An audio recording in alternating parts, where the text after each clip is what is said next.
Bruno Fernandes charges United players ahead of the Galatasaray is going to be played today in the Rams Arena that is in Turkey, and Wan Bissaka ready to pocket Wilfred Zaha, who came in through and obviously tried to put in a shift for the club of Manchester United Stadium, that is Old Trafford. But that's what you're going to discuss here onto the United Matters channel. Good morning, guys. Hope you're really having a very fantastic day. It's a Wednesday, and it's one of those days that we'll hugely remember in history of the club of Manchester United. For the very first time, Erik ten Hag managed the club in the Champions League, because we need a massive win today. It's a dying game today. We just have to put the bodies on the line and obviously get 3 points from Turkey. If we do, then it's going to be very pivotal. It's going to be the fulcrum of this season, because it's going to be a very huge turning point. Having gone ahead to win 5 out of a possible 6 games in the Premier League, we are going to face the side of Galatasaray. And if I go ahead and really win that, then we'll stretch our winning run to 6 in 7, and then give us a very huge charge when we face the side of Newcastle over the weekend. So hope you guys are really having fun and you're really doing great wherever you are. This is Rokan David. You can as well call me RD. Continue to subscribe to this channel so as not to miss out on stories that we do upload in here on a daily. Now, Bruno Fernandes, while speaking to the media, he told us that of course our focus is on winning the game, where the atmosphere will be intense. You have to be in these stages. We have to enjoy the challenge. For us, it's really important to be in the competition with the best clubs in Europe. It would be disappointing if we didn't go through. So, there is no doubt that Man United is one of the most supported teams in Europe, and they've gone ahead to obviously put their huge performances in the previous years, especially those years of Sir Alex Ferguson. We went ahead to play under Sir Alex Ferguson, went ahead to play 4 finals in the Champions League, and we won 2. That is it. And in this era, I think it's more easier, by the way, to win the Champions League than way back, because you now know who your opponents are, and talent is evenly distributed, not like last time. During way back in the seasons, you'd find talent cocooned in one team. Let me give you an example. To me, the most deadliest team I've ever gone ahead to see that went ahead to win Champions Leagues with Carlo Ancelotti was AC Milan. AC Milan had Dida in goal. They had Cafu as the right back. They had Maldini as the left back. They had Costa Curta. I think there was Cannavaro. There is another guy that was really very, very, very good that played in the central defense. Now, in the central midfield, they had Clarence Seedorf, they had Kaka, they had Pirlo. In defense, they had a guy called Nesta. If I don't remember him very well, Nesta, the Italian, very good central defender. Then, their forward line, they had players like Shevchenko, Luis Costa. Which other players did they have?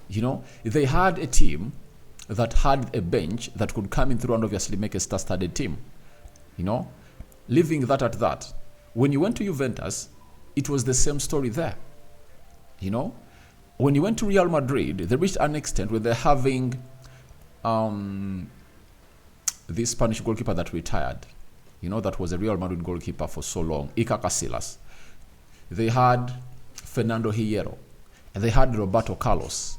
They had, after Fernando Hierro, there's another Spanish guy they had in that central midfield. In their central defense. They had Emerson. They had Claude Makelele. They had Guti. They had Zinedine Zidane. They had Ronaldo Dalima. They had a star-studded side, and it could obviously shock you on paper when they came in through, though their biggest undoing was them to lift the Champions League. Bayern Munich too had a star-studded side. So, with the likes of Chelsea coming into play, things went ahead to obviously be hard because those teams were regulars. If it was not Real Madrid, it could be Bayern, it could be Barcelona, it could be AC Milan, it could be Juventus, you know. So those teams were regulars, but right now, every season you see to it that finalists are always different, you know, and the regulars are really, really few. Let me give you an example. Last season, Man City played a finale with Inter Milan, something that everyone leastly expected. The other season, of the Champions League of 2023, Man City versus Inter Milan. 2022, it was Liverpool versus Real Madrid, you know. 2021, it was Man City versus Chelsea. 2020, it was Bayern Munich versus PSG. 2019, it was Liverpool versus Tottenham Hotspur. 2018, it was Real Madrid versus Juventus. 2017, 2018, I think it was Liverpool versus Real Madrid. 2017, Juventus versus Real Madrid. And 2015 or 2016, Real Madrid played which team? Because Real Madrid went ahead to win 3 consecutive titles in there for you. So I've gone ahead to show you that you see different teams in the semi-finals, in the finals. But way back, it was those teams that had gone ahead to dominate the football of Europe. So I think it's very, very easy nowadays because talent is evenly distributed and a team can easily come up and shock a team out, you know. Remember when Villarreal knocked out Bayern Munich? Do you remember that time? So a team can easily come out from nowhere and shock a very huge team. That's the difference that is into this Champions League, because yesterday, you know, RB Leipzig had shocked Man City at home, and Man City had a fully fit squad on the field of play. 2 goals in the first half, Man City had to fight their way back. So any team can come in through and really throw in a shocker, right? So I think that's the huge difference, and that's why the captain is saying it will be very disappointing if at all you don't go through. And this game is really very pivotal if you are to go through as a club of Manchester United. Then he added on and said, my focus is on the team, on the staff, of those who work with me day by day. The way I am. It has not changed by being the captain. I'm really open with everyone. I have to keep the same way. That is Bruno Fernandes. And now on his captaincy, he said, I have to deal with that. I understand that the tough part is always coming after the first games. When results and performances aren't always as they should be, I know my numbers when I came made me a target. So Bruno is obviously talking a lot about his captaincy and how he obviously goes ahead to find it hard to see to it that the team really performs. And he knows that the onus is on him if at all the team doesn't really get going and really put in brilliant performances as a player, as a captain. And remember, he's the bridge between Erik ten Hag and the players. Erik ten Hag doesn't regularly talk to the players. All he does is simple. He talks through Bruno Fernandes. And if at all you are a player, you either pass through Bruno Fernandes or McLaren to talk to Erik ten Hag. It's not that you can knock at his door anytime you want.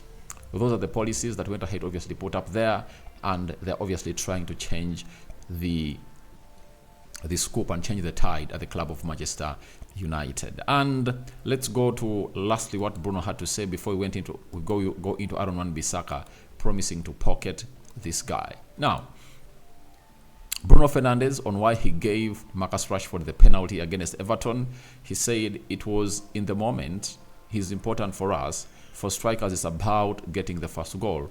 We need our strikers to have the confidence to score them. Now, it's not that Bruno Fernandes never want to take the penalty, but he knew to it that Rashford this season has only gone ahead to score just one goal. He scored it against Arsenal.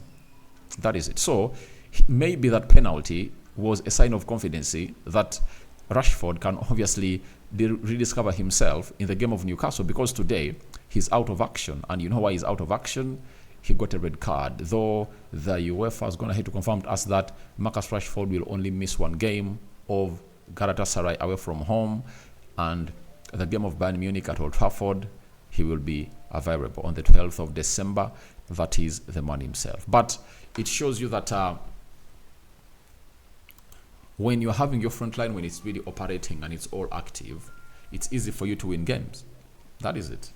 So when you look at the game where we saw our front three score for the very first time, we scored 3. All we need is to see to it that our forwards can really continue to put up more numbers.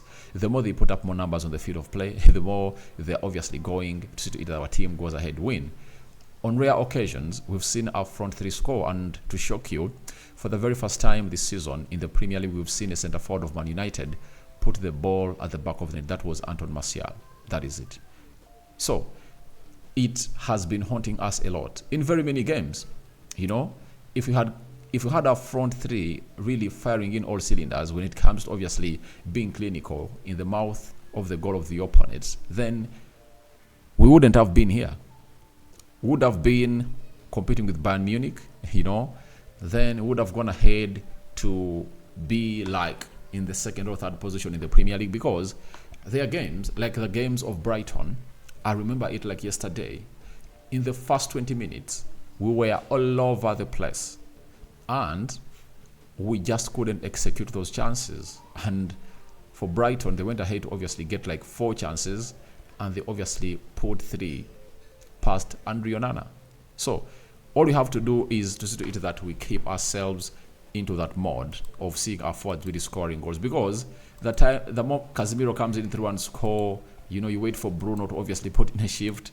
Things don't work that way.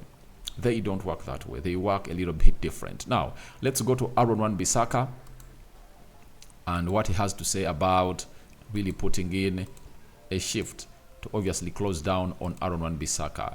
He said ahead of this game that we are in touch. When I saw the draw, I thought about it. When I was training with him at Palace, I respected him a lot. The duels we had helped me a lot. With him, you have to be ready. So he's like showing us that he's ready for Wilfred Zaha, and he's obviously going to really put in a shift. Let me show you this photo. If I don't remember it last season, when we played at the Selhurst Park. You remember this photo?